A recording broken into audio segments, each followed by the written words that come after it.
தற்காலிக வேலையாக இருந்தாலும் பரவாயில்லை, என்றாவது ஒரு நாள் பணி நிரந்தரமாகிவிடும் என்ற எதிர்பார்ப்பில் அரசு பள்ளிகளில் பணியில் சேர்ந்த 16,500 பகுதி நேர ஆசிரியர்கள் பணி நிரந்தரத்தை எதிர்பார்த்து காத்திருக்கின்றனர். இவர்களின் கனவு பலிக்குமா? அரசின் திட்டம் என்ன என்பதை விவரிக்கிறது இந்த செய்தி தொகுப்பு. மத்திய அரசு சார்பில் அனைவருக்கும் கல்வி என்ற திட்டம் 10 ஆண்டுகளுக்கும் மேலாக செயல்படுத்தப்பட்டு வருகிறது.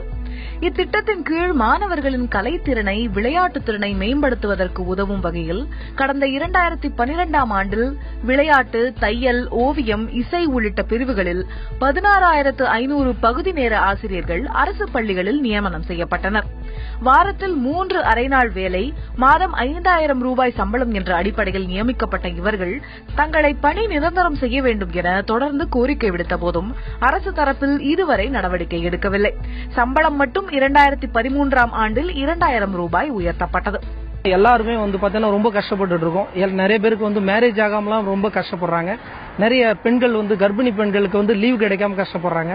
இது மாதிரி பலர் பாத்தீங்கன்னா ரொம்ப பிரச்சனைகளை நிறைய சந்திச்சுட்டு வரோம். ஒரு மாசத்துக்கு இன்னைக்கு 25,000 இருந்தாவே காலத்தை ஓட்ட முடியாத சூழ்நிலைகள்ல இன்னைக்கு பல பேர் ரொம்ப சிரமப்பட்டு ஒரு 100 பேர்கிட்ட வேலையை விட்டுட்டு போயிட்டு திருப்பியும் சேரணும்னு சொல்லி முடியாமலாம் கஷ்டப்படுறாங்க. அது மாதிரி ஒவ்வொருத்தரோட ஃபேமிலிலையும் அவ்வளவு சிரமப்பட்டு இந்த பணி எப்படியாவது தமிழக அரசு நம்மளுக்கு அப்ப பர்மனன்ட் பண்ணுவாங்கன்ற நம்பிக்கையில இன்னும் 4 வருஷமா நாங்க கஷ்டப்பட்டிருக்கோம்.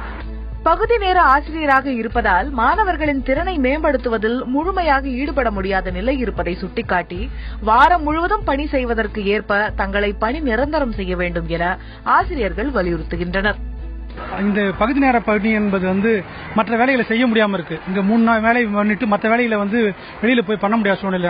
எல்லா நேரமும் இந்த பணியை மட்டும்தான் செய்ய வேண்டியிருக்கு. இந்த குறைந்த ஊதியத்தில் தொடர்ந்து இந்த பணியை செய்துட்டு இருக்கிறது ரொம்ப சிரமமாகவும் கஷ்டமாகவும் இருக்கு. பணி நிரந்தரம் பண்ணிட்டாங்கன்னா இன்னும் கொஞ்சம் இன்வால்மெண்டோட இன்னும் கொஞ்சம் பசங்களுக்கு நல்ல விதமாகவும் அவங்களுக்கு முழு நேரமும் நாங்க இந்த பள்ளியிலே இருந்தோம்னா இன்னும் சிறப்பாக செய்ய முடியும். கல்வித்துறை அதிகாரிகள் வட்டாரத்தில் கூறும்போது 16,500 பேரையும் பணி நிரந்தரம் செய்வதற்கு வாய்ப்பு இல்லை.